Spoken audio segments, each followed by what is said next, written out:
Hello दोस्तों, कैसे हैं आप सब। स्वागत है आप सभी का कॉमिक वर्ल्ड चैनल पर। तो चलिए दोस्तों, शुरू करते हैं राज कॉमिक्स में भोकाल सीरीज का अगला कॉमिक विशेषांक डंकिनी।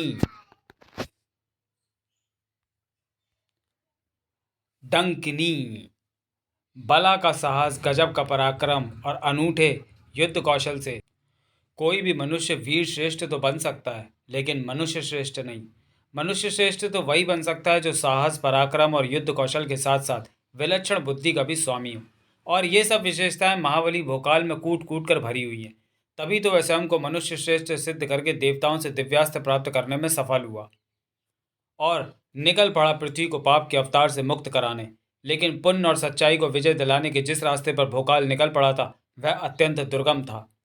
लेकिन जब कोई अपना सब कुछ दांव पर लगाकर सच्चाई के रास्ते पर चल पड़ता है, तो विपरीत परिस्थितियों में देवता स्वयं उसकी मदद को आ पहुंचते हैं।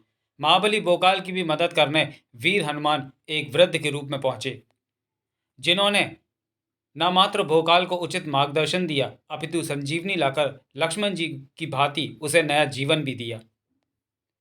वीर हनुमान के मार्गदर्शन और अपनी विलक्षण विशेषताओं के बल पर ही भोकाल पहले पाप के अवतार कालकूट की सबसे बड़ी शैतानी शक्ति काल भुजंग और फिर कालकूट को भी समाप्त करने में सफल हुआ।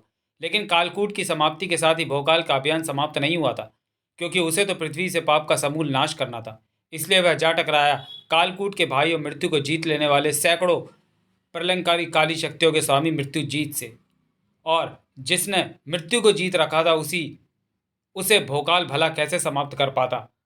उसके हाथों तो भोकाल खुद खत्म होने जा रहा था। तब हनुमान उसकी सहायता तब हनुमान उसकी सहायता कर नहीं सकते थे, क्योंकि वे स्वयं मृत्युजीत द्वारा चलाए ब्रह्मपाश में बंधे हुए थे।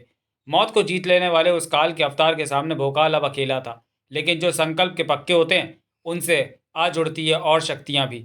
ऐसे ही उसकी सहायता को आ पहुंचा विश्व का सबसे महान धनुर्धर धनुषा और ब्रह्मांड का सबसे शक्तिशाली अति क्रूर, जिनकी मदद से भोकाल ने मृत्युजीत के शरीर के 1000 टुकड़े किए और उन्हें सदा के लिए आकाश गंगा में विचरने के लिए पहुंचा दिया।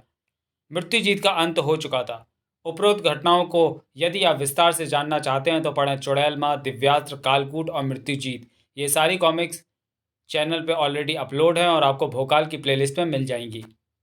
और यह संपूर्ण पृथ्वी के लिए खुशी की बात थी, उनके लिए तो और भी ज़्यादा, जो मृत्युजीत को समाप्त करने में भोकाल के कदमों के साथ कदम मिलाकर चले थे। मृत्युजीत को समाप्त करने में किए गए तुम्हारे सहयोग को ना मैं कभी भूलूंगा और ना पृथ्वीवासी। पाप को मिटाने की राह पर चलने वालों का कोई भी कार्य कर्तव्य कहलाता है। मृत्युजीत समाप्त हो चुका है महाबली। अब अपने उस परिवार के बारे में भी सोचिए जिसे कोई शैतान आपका छत्तम रूप धर उठाकर ले गया है।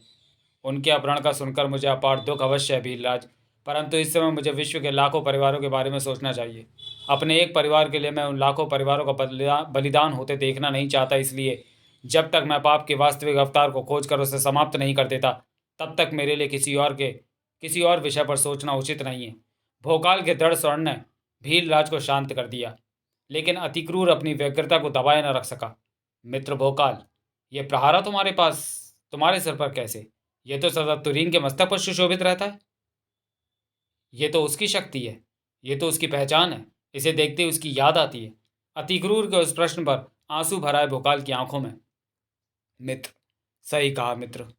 उसके मस्तक का यह गौरव, उसकी शक्ति, उसका प्रतीक, ये प्रहारा उसने मुझे इसलिए दिया है कि मैं सदा उसे याद रखूं, और साथ ही यह याद रखूं कि जो तुरीन कभी मेरी भाव में रहती थी, आज मृत्यु की भाव में पहुंच गई है। नहीं मित्र, यह क्या कह गए तुम?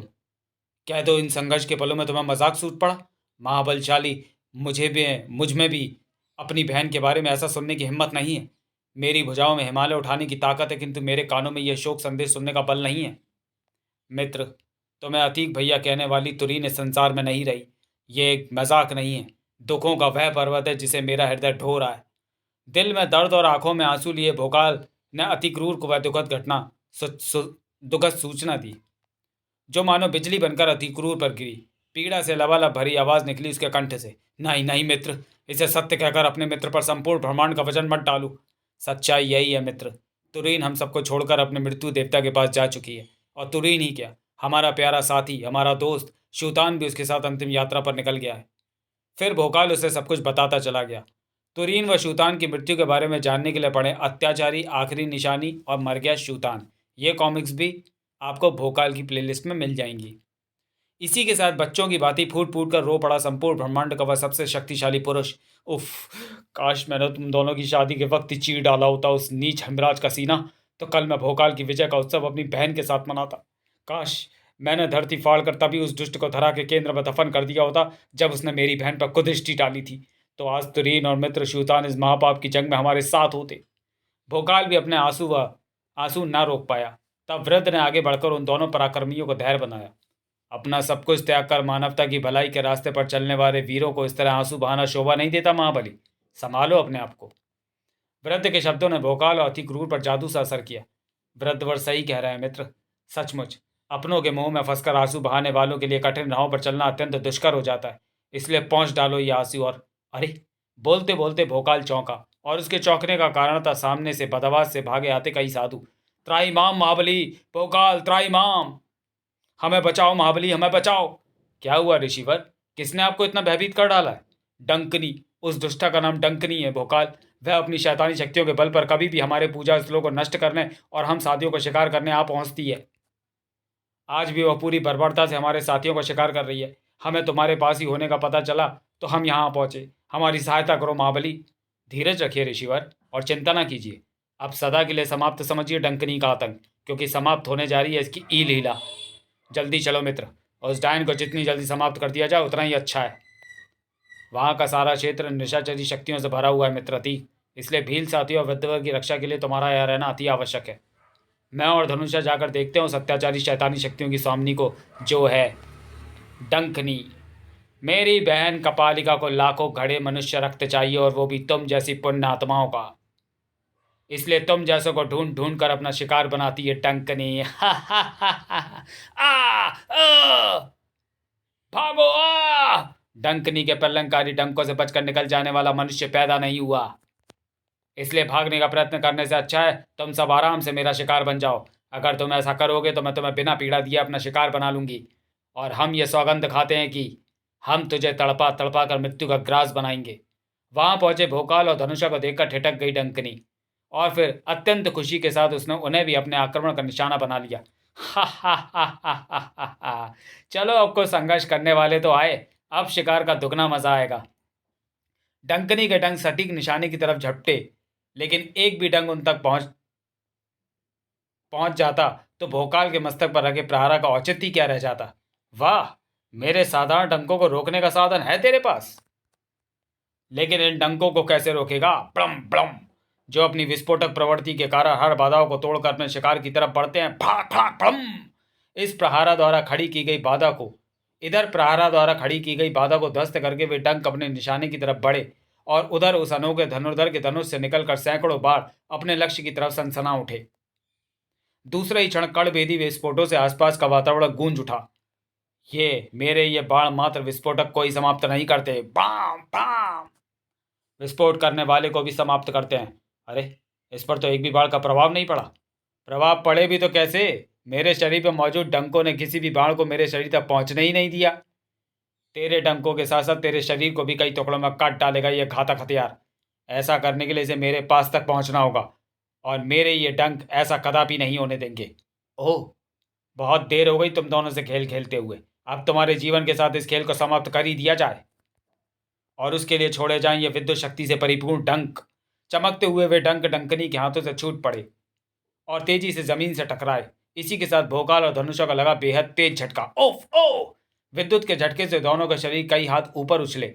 फुर्ती की मिसाल पेश करती डंकनी ने उछाल फेंका वह डंक, जिसने जमीन से टकराते ही गहरा गड्ढा कर दिया।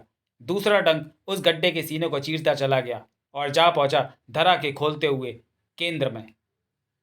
हजारों कोस अंदर कैद धरती का वह दहकता क्रोध जैसे आजाद हो गया। उस लंबे सुराख से उबल उबल कर बाहर आया वह लावा उस तालाब में भर गया, भोकाल व धनुषा के स्वागत के लिए। उफ, इस तालाब में गिरे तो मृत्यु निश्चित है। विद्युत प्रहार से मेरा शरीर अब तक सुन्न है, जिसके कारण मैं अपने पैरों का इस्तेमाल नहीं कर पा रहा। अब हम इस तालाब में अवश्य गिरेंगे, परंतु प्रहारा द्वारा निर्मित इन किरणों की नौका के ऊपर पके फल से दोनों नौका में गिरे। डंकनी का ये डंक इस नौका में सुराख करके तुम्हें उस लावे का अंग बना देगा। मौत का डंक उनकी जिंदगी में सुराख करने के लिए बढ़ चला था। डंक ने उस अभेद नौका में भी सुराख कर दिया। लावा तेजी से नौका में प्रवेश करने लगा। डंकनी का ठहाका उनके जिस्म में मौत की सिरन दौड़ाता चला गया। हा हा हा हा हा हा हा। और इसी सिरन के साथ उस महाबली के खून में रेंगती चींटियां जैसे दम तोड़ने लगी। और इससे पहले कि लावा उन्हें लील जाता, महाबली के परों ने हरकत की। उन्होंने हवा के हाथ थामे। पराक्रमी की भुजाओं में हरकत हुई। उन्होंने धनुषा के हाथ थामे और वह उड़ चला। लावा उस महाबलशाली का आलिंगन का अरमान लिए फुफकार कर रह गया। और फुफकार उठी डंकनी भी।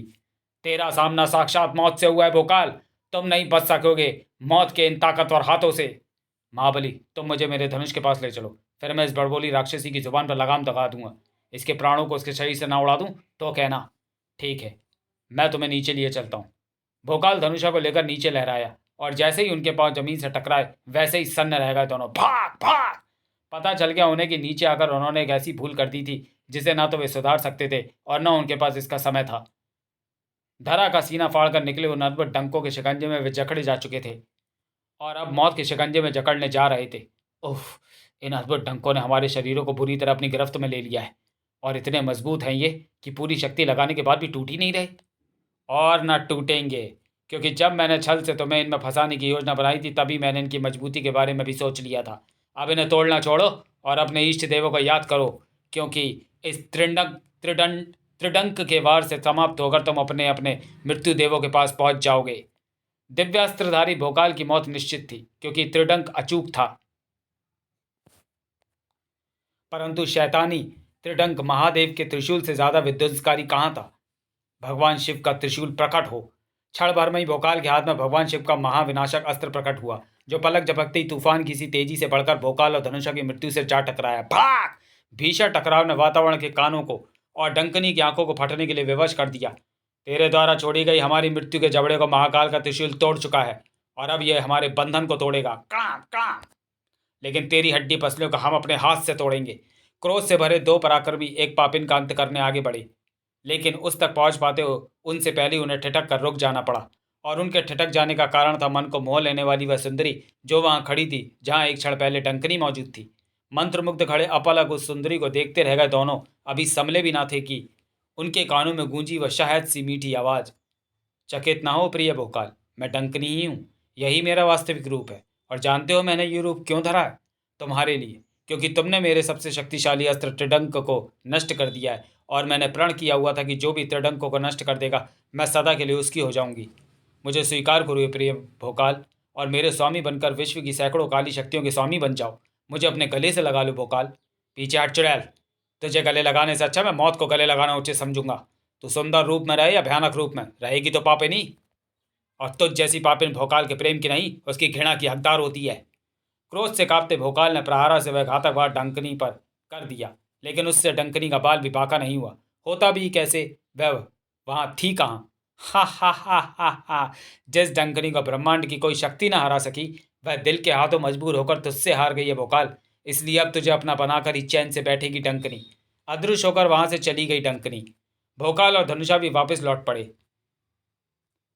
एक योद्धा का कर्तव्य निभाता भोकाल अपनी जिन निजी समस्याओं को दिन में अपने से दूर रखता, रात को लाख चाहकर भी उन्हें अपने से दूर न भगा पाता। पाप के अवतार का खात्मा करने का यह अभियान मुझे शीघ्र ही समाप्त करके वापस लौटना होगा, क्योंकि वापस लौटकर मुझे खोज करनी है तुरीन से पैदा नन्हे भोकाल की, सलोनी, रूपसी और उनसे उत्पन्न अपने दोनों बच्चों की। तभी रात के सन्नाटे को चीरती एक चीख ने भोकाल के ध्यान को अपनी तरफ खींचा। बचाओ! ये चीख पासी कोई नारी संकट में है, मुझे देखना चाहिए। चीख की दिशा में सरपट दौड़ पड़ा भोकाल। तो चलिए दोस्तों, वीडियो को यहीं समाप्त करते हैं और मिलते हैं डंकनी के दूसरे भाग में अगले वीडियो में। तब तक के लिए धन्यवाद।